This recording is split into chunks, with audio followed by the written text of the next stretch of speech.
brand new fitness feature from the Not Old Better Show and the American Council on Exercise. This is where science meets strength, and aging is just another word for thriving. Joining us always is Dr. Sabrena Jo, Senior Director of Science and Education at the American Council on Exercise. She's here to break down the real research and share how movement, mindset, and motivation can help you live longer and age better. Get ready to move smarter, feel stronger, and live fully.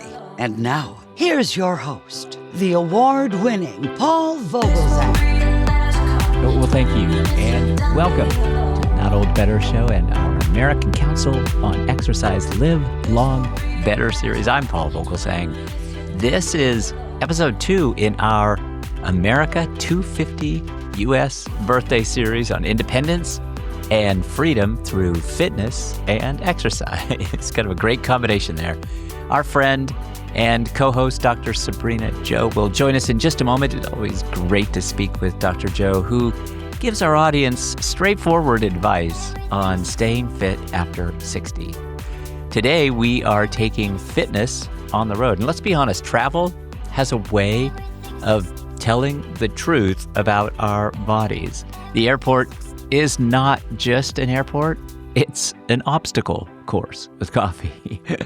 There are moving walkways, long corridors, heavy bags, tiny airplane seats, rental cars, strange beds, hotel chairs that seemed to be designed by somebody who has never met a human spine, and the occasional desperate dash to a gate that is somehow always at the end of the earth. That's just my experience anyway. So when we talk about fitness freedom, like we are today, by the way, happy 4th of July, everybody, we are not talking about turning our vacation into boot camp. We're talking about something much better. The freedom to travel without feeling fragile. The freedom to keep moving when your routine disappears. The freedom to use a hotel room, a hallway, a chair, a wall, a resistance band that you pack, or simply your own body as enough. Because the goal is not a perfect workout. The goal is continuity. Stay connected to movement. Stay connected to confidence. Stay connected to the life you left home to enjoy. Today, Dr. Sabrena Jo, the American Council on Exercise, joins us to talk about smart, portable, practical fitness for adults over 60 that include bodyweight exercises, hotel room routines, travel-friendly tools, and movement strategies for planes, trains, cars, and real life. Because the best exercise plan is not the one that only works when everything is convenient. The best one travels. So Dr. Jo, let's start there. Dr. Sabrena Jo, it is so great to see you. Ace Fitness is your work. We always love talking to you about fitness and the independence that can come from it. And so kind of in honor of America's 250, I got my American 250 patch on from Smithsonian. Welcome to the program. And let's talk about exercise on the go. Yes, and how it can contribute to independence. I love it. I love it. Perfect. Well, good. Well, certainly these days we're kind of in the midst of summer. Travel schedules are upon us, no question about that. But how should we think about fitness in particular? Because we want to maintain our fitness routines, our regimens. We want to stay fit. What kinds of things should we really be thinking about in terms of movement as we are away from home? Well, one of the things I remind people about is that fitness isn't about protecting your exercise routine. It's really about supporting your life. And part of life is traveling. So, and travel doesn't mean that you've fallen off your routine or failed if you miss your usual class or your gym session. In many ways, I like to view travel as the ultimate test of our functional fitness. So for adults over 60, I encourage a shift from exercise plans into movement opportunities. So walking through airports, carrying your luggage, climbing stairs, exploring a new city. If you have a different vacation house or an Airbnb, maybe doing some little gardening there, or playing with grandchildren, all these things count as movement opportunities. And really, when you're traveling, the goal isn't to recreate what you have at home. The goal is to stay engaged with life. If your body allows you to fully experience the places and people you care about, then to me, that is how your fitness really serves its highest purpose. And I'll just add that on vacation, we are often able to enjoy physical activity as a pursuit rather than trying to fit it into a busy schedule. So we can take more time, perhaps, to truly enjoy it. And one way to do this is to build your travel plans around physical activity by making it part of the purpose of your trip. So that could mean setting aside days for hiking in nature, walking a city landscape, kayaking or bicycling. These are the types of experiences that really help you immerse yourself in your destination while also getting in some movement. I love that. Functional fitness. We have talked a little bit about functional fitness in the past. It certainly makes good sense to me to kind of include it as we're traveling because certainly some of the locations, you know, airports, train stations, long car rides, some of them can even lend themselves to practicing some functional fitness. And it just makes the traveling just that much more enjoyable. What kinds of functional fitness would you recommend, especially if we're isolated or if we just are sitting in one spot isolated? What is it that we should be thinking about and doing? Well, if you think about it, travel places a surprisingly high demand on our bodies.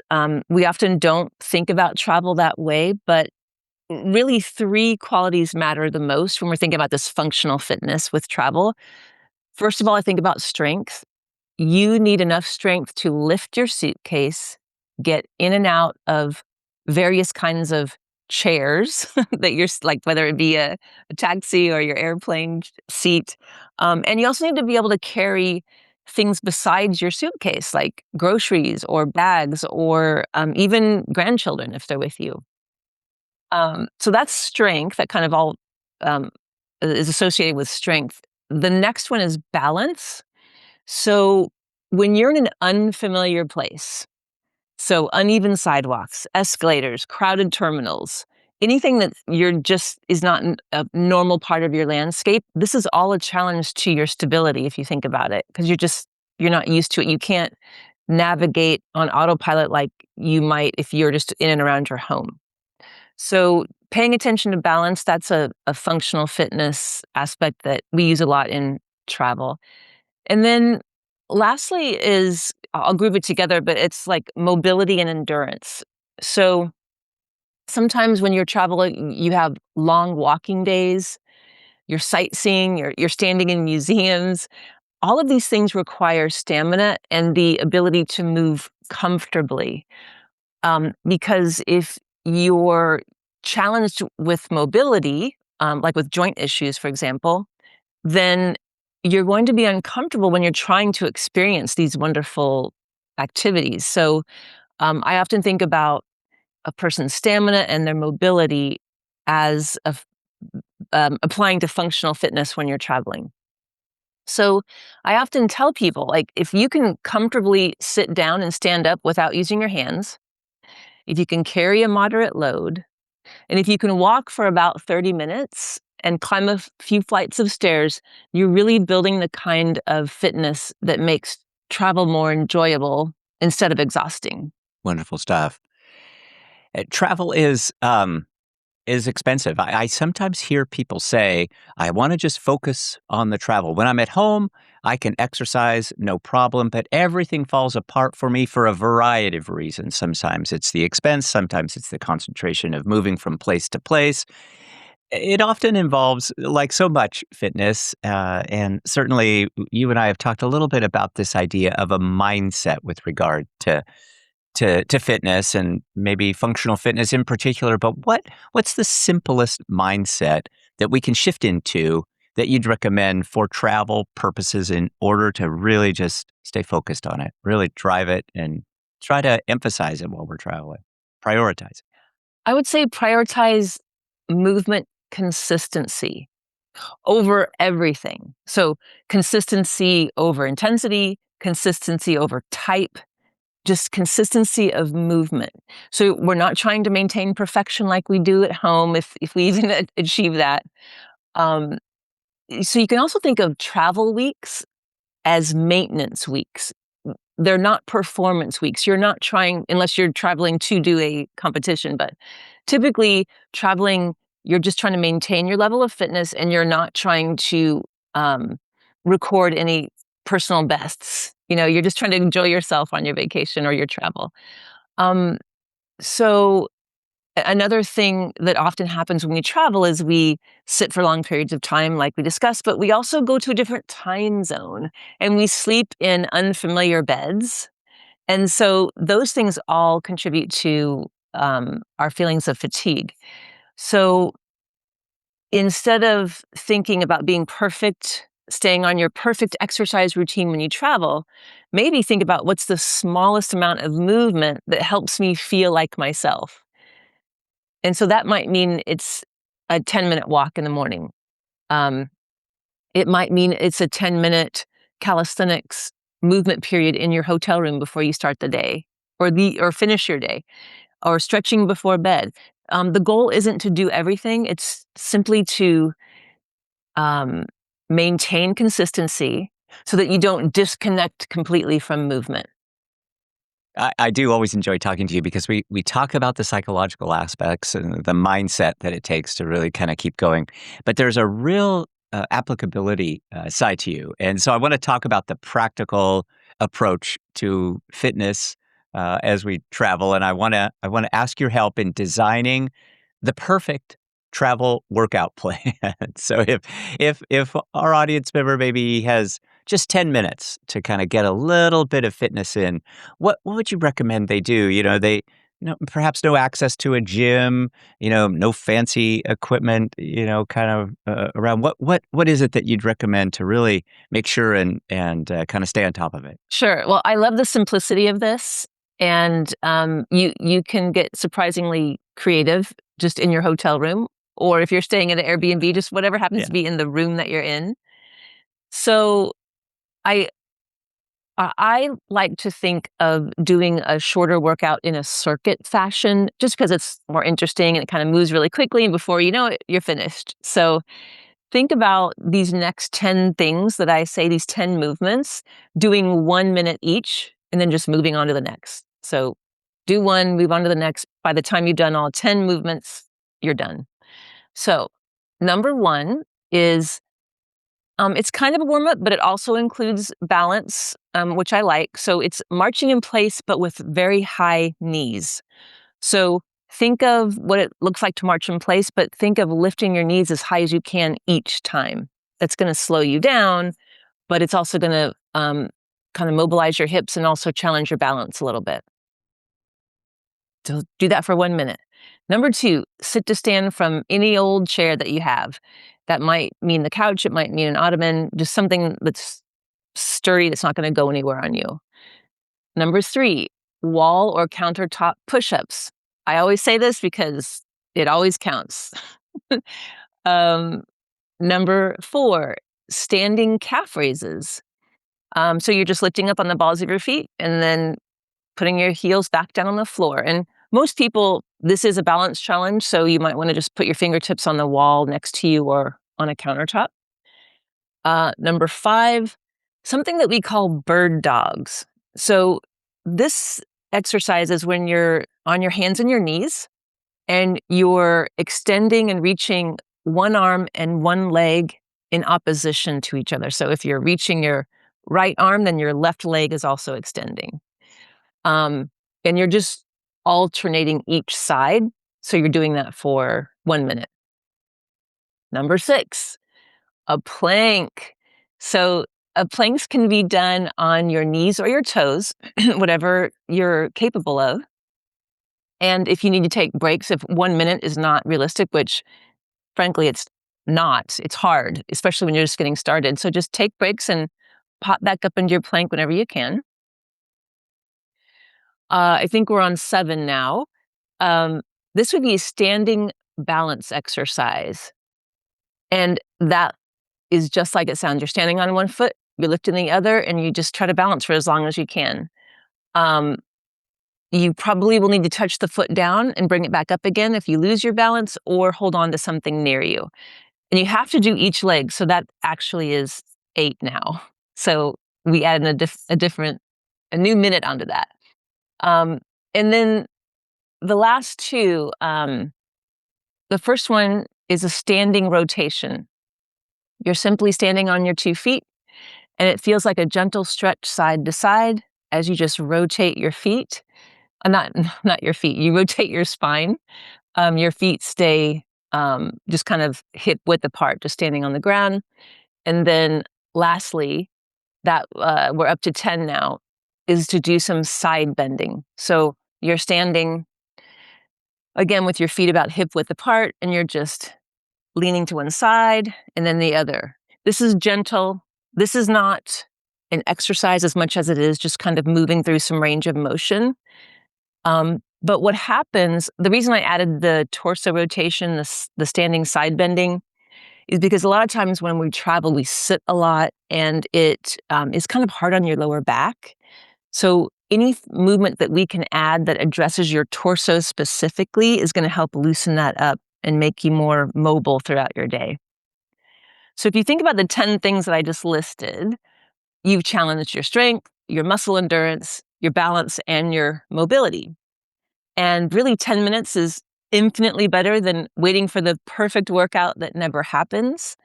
And 10 minutes is achievable for most people. That is excellent. That is really great. I will say this to our audience, with Dr. Jo's permission. You don't have to worry about writing all of those down. We will commit those to our show notes for everybody. We'll put links so that you can find out more information about Dr. Jo's work, and in particular, those 10 fitness tips that that Dr. Jo has offered over the course of 10 minutes. Great, great stuff, Dr. Jo. So let me ask you, just kind of as a follow-up, what about, so we talked a little bit about exercising in the room, doing those marches and the lower leg lifts and so forth. What about the hotels that do offer kind of a fitness companion product? Either the product is within their own 4 walls, or maybe it's because they've got kind of an affiliate relationship with a nearby gym. What should we consider about those? Are they just too expensive to consider? Are they worth our time? Should we evaluate them differently?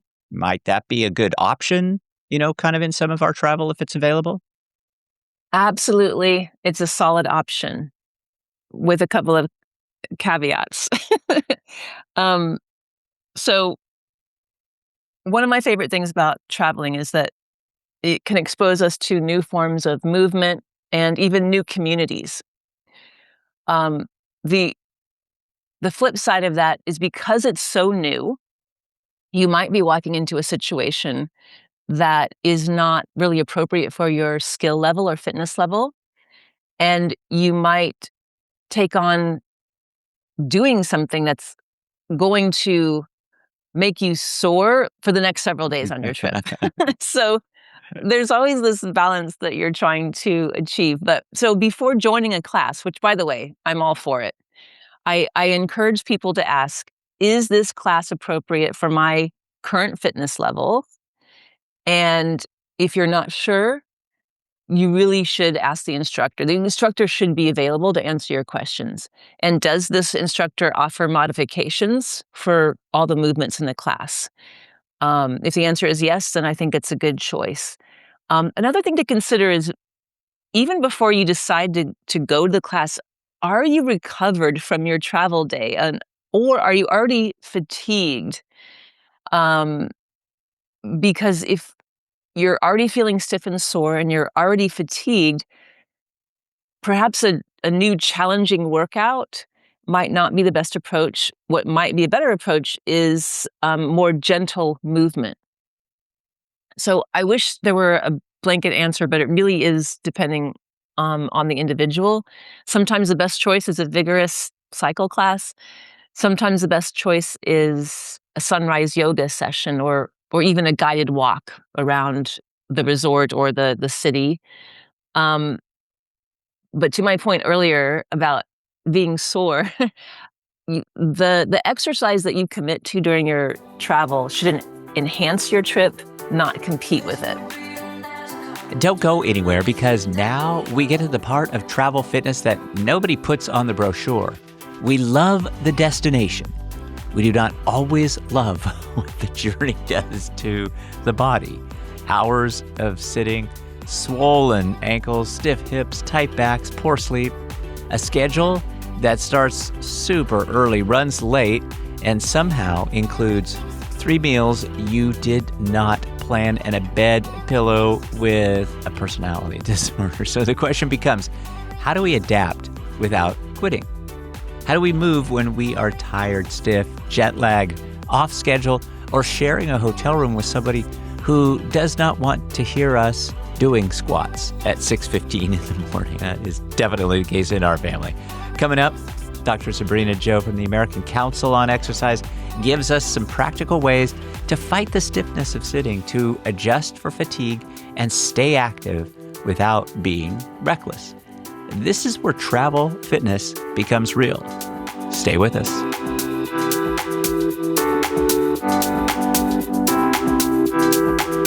If you're just joining us, you are listening to the Not Old, Better Show, Live Long, Better interview series with Dr. Sabrena Jo. Of course, Dr. Sabrena Jo is a returning popular guest here, co-hosting our show, Live Long, Better, and also the Senior Director of Science and Education at the American Council on Exercise.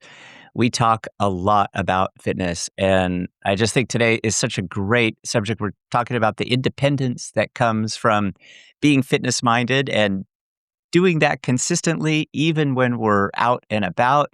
We've talked a little bit about exercising in the hotel, exercising kind of out of the hotel, if the Airbnb has some different options, trails, and so forth. But I want to talk to you about the idea of maybe bringing a little equipment along with us. What would you say about packing some resistance bands, or making sure to have those good walking shoes, maybe a small ball that you can do some floor work with? What's smart to bring along and kind of pack? Well, I try to be a minimalist, especially when packing. So if we're talking about the essentials, um, a few things, just a handful of things. So number one, first and foremost, is comfortable walking shoes. And I say this because walking in comfortable shoes will make your experience better, but having that as an option allows you to sneak in movement when maybe you're not really predicting that you can. So if you're out and about having lunch or whatever, maybe a quick walk after lunch around the city landscape is something that you can sneak in and you're comfortable and you're actually looking forward to doing it because you have comfortable shoes versus shoes that are pinching your feet. And it's a huge consideration. Some people don't think about that.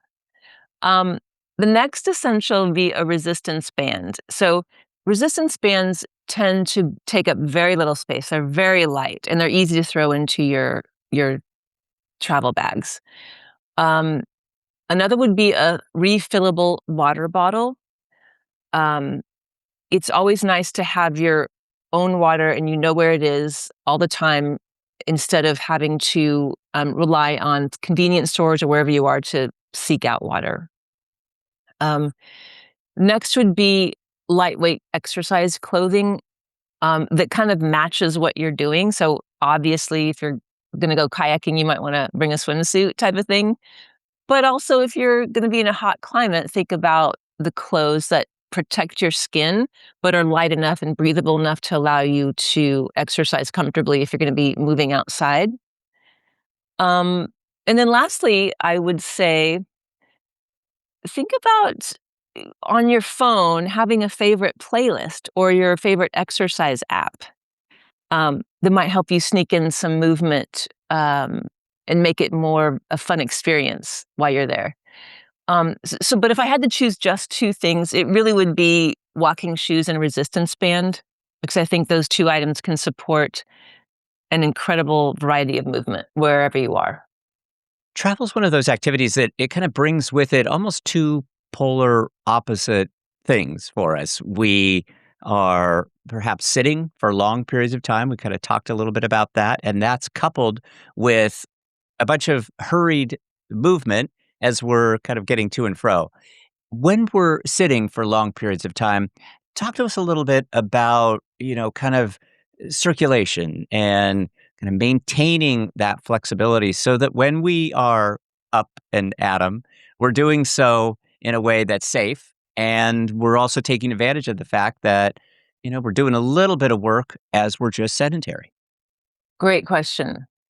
And bringing the sitting in is important. So, prolonged sitting is very hard on us because our bodies have evolved to move, meaning that all of the body's systems thrive on being physically active. So, to feel better while you're traveling, a few simple strategies can really make a huge difference. So, first and foremost, stand up every hour when possible. Um, and typically, when I say that, I'm thinking about the airplane because we tend to be jammed into a very uncomfortable seat for hours at a time. So, whenever possible, stand up when it's safe to do so. And even just, kind of scoot around the aisles or walk to the restroom, whatever you need to do. Um, Number two, walk airport terminals instead of just sitting at the gate. So if you can kind of think in advance about luggage that's on rollers and easy to scoot around with you, it makes this much easier instead of feeling like you've got to heft heavy bags on your back around as you're walking the terminals. But nonetheless, it's a good idea to try to walk the terminals in advance of knowing that you're going to sit on a plane. Another thing that you can do while you're on a plane or a train is to perform toe lifts and ankle lifts while you're seated. So imagine just sitting in your seat and alternately raising your toes up and then lifting your heels up. So you're just doing a rocking motion with your foot and ankle. And there has been some evidence to support that that actually is enough to mitigate some of the problems with circulation that people might experience on long stretches. Just moving the calves, squeezing the calves like that. Kind of moving up the body. If you're stuck in a seat, you want to shrug the shoulders and then gently turn the neck side to side. So that just kind of helps your upper body not be as stiff. Next, I would say stay hydrated. Circulation is better when you're not dehydrated, so drinking enough fluids always helps. And then what I would say is once you arrive at your destination, you're getting out of the vehicle or the airplane, try to take a 5 to 10 minute walk shortly after arriving. Nothing intense, just get the body moving after having been sedentary for sometimes hours at a time. And speaking of sedentary, so the body responds well to interruptions in sitting. So breaking up sedentary time is always a good idea. And this does not require perfection. It just needs frequent movement. So as I mentioned earlier, try not to go longer than an hour without moving. And preferably standing up and moving is what's recommended. More great tips from Dr. Sabrena Jo, of course, Senior Director of Science and Education at the American Council on Exercise. All of this will be in our show notes so that our audience can find it, but just some great stuff. I just have a couple more questions for you, Dr. Jo. I've been seeing an awful lot of the term. I actually have been seeing people out and about doing what is being described as rucking. And I want to make sure and just offer a little bit of a cautionary note, especially for those listeners that might suffer from some joint pain or balance concerns, or perhaps even, some chronic conditions that, they really kind of need to consider how they're getting their exercise, especially when they're traveling. So maybe you could give us a couple precautions that we should just be mindful about, just keep in mind kinds of things that before we go jump in and ruck across the city, what should we kind of give pause to? If you've never rucked before, Yeah. traveling Yeah. and then trying it out for hours at a time is not the Yeah. best choice. I would Yes. recommend just walking. But Mhm. anyway, uh, jokes aside, the safety always comes first. So a few simple precautions is if you're going to do any of the movements that I described earlier that require furniture, just make sure that it's very sturdy furniture, or use a very sturdy wall for support. Wear supportive shoes. We talked about that. Avoid slippery floors and loose rugs. Always progress gradually. So we touched on that with it's wonderful and fun to try something new, but maybe just do a small dose the first time you're getting introduced to it so that it doesn't wreck you for the rest of your trip. Keep your pain levels manageable. Now, those of us with chronic pain, for example, I have arthritis, so I kind of have to keep that in check. Pay attention to that because if you overdo it early on your trip, then you're going to be dealing with that chronic pain even more so throughout the duration of your trip. So again, the advice is just to do small increments gradually, um, so that your body can adapt as you're on your trip, um, and that will help keep the pain levels manageable as well. And then you want to continue taking any medication that you are accustomed to taking. Just because you're on your vacation doesn't mean that you're going to stop doing that. Um, and then I would just say always stay hydrated, but especially in warm climates, something to think about. Um, and then lastly, just don't underestimate your fatigue because travel itself is physically demanding. And sometimes the smartest approach to movement is just doing something light. Beautiful. So well said, always. And I just really genuinely mean that. It's just a pleasure to always talk to you, Dr. Sabrena Jo, our guest, Senior Director of Science and Education at the American Council on Exercise.